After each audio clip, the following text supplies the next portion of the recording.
Ano nga ba ang dapat gawin kung sakaling nagkakaroon kayo ng error message na katulad nito kapag nag-a-apply ng SSS Calamity Loan? By the way, kung first time mo sa channel na to and gusto mo pa ng mga online tutorial videos katulad nito, please click the subscribe button.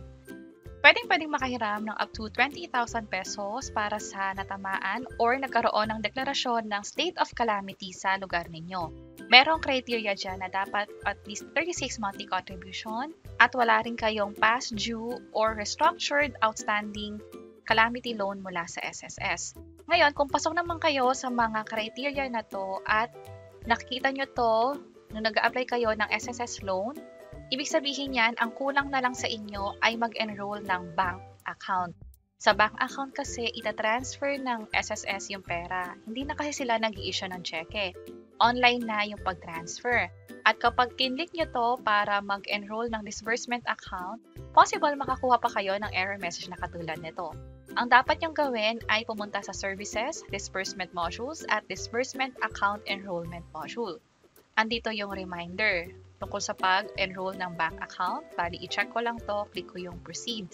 Sa account nga pala na to, meron nang naka-enroll, yun nga lang, GCash yung account. Hindi kasi pwede ang e-wallet para sa loan.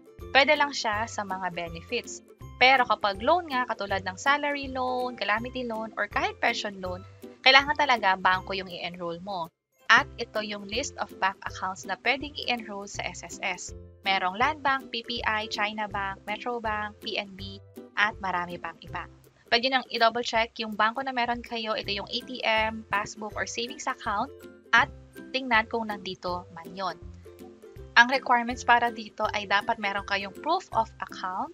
Ito yung tinatanggap nila. Halimbawa, ATM card na may account number, bank certificate, remittance receipt, passbook, screenshot ng online banking account, or yung deposit slip. Pipicturean nyo lang yon at i-upload dito. Also, kailangan din ng one valid ID. Finally, kailangan naman ng selfie. Yung selfie ay dapat hawak yung ID at yung proof of account na in-upload nyo dito. Meron kaming ginawang step-by-step tutorial guide kung paano nga ba mag-enroll sa disbursement account. Pinakita din namin dito kung gaano nga ba katagal na-approve yung bank account na yon sa SSS. May pagkakataon kasi na pwedeng ma-reject lalo kung yung selfie ay hindi tama. Halimbawa, hindi na picture na maayos, may nakaharang dito, or malabo yung pagkakakuha ng proof of account at valid ID. Pwede nyo lang i-check itong video na to, yung link ay nasa baba para makapag-enroll ng disbursement account sa SSS. At after nun, kapag na-approve na yung account ninyo, mag-login lang ulit sa SSS, close lang to, i-close lang ulit. Pag nag-apply kayo ng calamity loan, ganito na dapat yung makita ninyo kung saan pipiliin ninyo yung dahilan ng calamity. Recently, Karina, click ko yung proceed at makikita nyo na kaagad yung loanable amount ninyo sa SSS.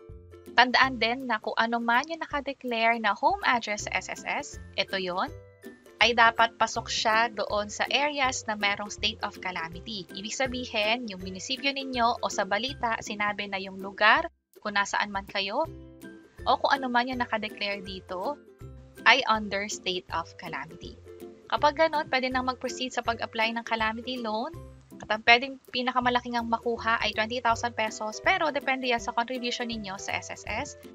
I-click lang ang proceed at malalaman nyo na rin kung magkano yung dapat nyong hulugan o bayaran monthly.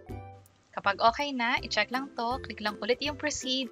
At kapag sinabit nyo na to, matatanggap na to ng SSS at hihintayin ninyo kung approve ba yung loan at gaano katagal matatransfer yung pera sa bank account na in-enroll nyo sa SSS. Sana nakatulong tong video na to. Kung oo, pakiclick ang like button at para sa iba't ibang mga tutorial videos, pwede nyong i-check itong mga nasa baba. Sana makatulong and see you sa mga next videos. Bye-bye!